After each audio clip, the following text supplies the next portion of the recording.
ఇప్పుడు మనం mid cap cement stock మంగళం సిమెంట్ గురించి మాట్లాడుకుందాం. జూలై 8, 2025న మంగళం సిమెంట్ కి పెద్ద విజయం లభించింది. రాజస్థాన్లోని కోటా వద్ద నిమానాదునియా ఎక్స్టెన్షన్ మైనింగ్ బ్లాక్ కు ప్రిఫర్డ్ బిడ్డర్ గా ఎంపికయ్యారు. ఇది కంపెనీకి రాబోయే రోజుల్లో ముడి పదార్థాల భద్రత కల్పించి ప్రొడక్షన్ సామర్థ్యాన్ని పెంచుతుంది. ఇప్పటికే మార్చి 2025లో ₹112 మిలియన్లు ఆర్డర్ కూడా గెలుచుకున్నారు. ఇది వారి ఆపరేషనల్ మొమెంటం బలోపేతం చేస్తుంది. మంగళం సిమెంట్ ప్రస్తుతం రాజస్థాన్ ప్రాంతంలో మజ్బూత్ స్థితిని కలిగి ఉంది. హౌసింగ్ మరియు ఇన్ఫ్రాస్ట్రక్చర్ ప్రాజెక్టుల పెరుగుదలతో డిమాండ్ ఎక్కువగానే ఉంటుంది.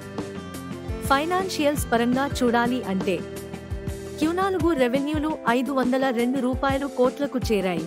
గత ఏడాదితో పోలిస్తే 15% పెరుగుదల. కానీ నికర లాభాలు తగ్గుతూ మార్జిన్లు 2.6%కి పడిపోయాయి. పే రేషియో చాలా హెగా ఉంది, 50.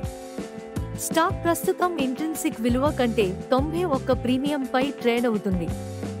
5 సంవత్సరాల్లో ఈ స్టాక్ ఇచ్చిన రిటర్న్స్ +319%, అంటే మల్టీ బ్యాగర్గా ఇప్పటికే పేరు సంపాదించుకుంది.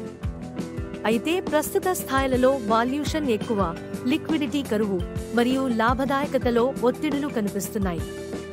మైనింగ్ గెలుపు ఓ భారీ అవకాశం అయినప్పటికీ నికర లాభాలు పెరగాలి, మార్జిన్లు మెరుగవ్వాలి. అప్పుడే ఈ స్టాక్ మళ్లీ మల్టీ బ్యాగర్ పొటెన్షియల్ చూపగలదు. లాంగ్ టర్మ్ ఇన్వెస్టర్లు సాధారణ స్థాయిల వద్ద దృష్టి పెడితే మంచిదే, కానీ షార్ట్ టర్మ్ లో కొంచెం కాషన్ అవసరం.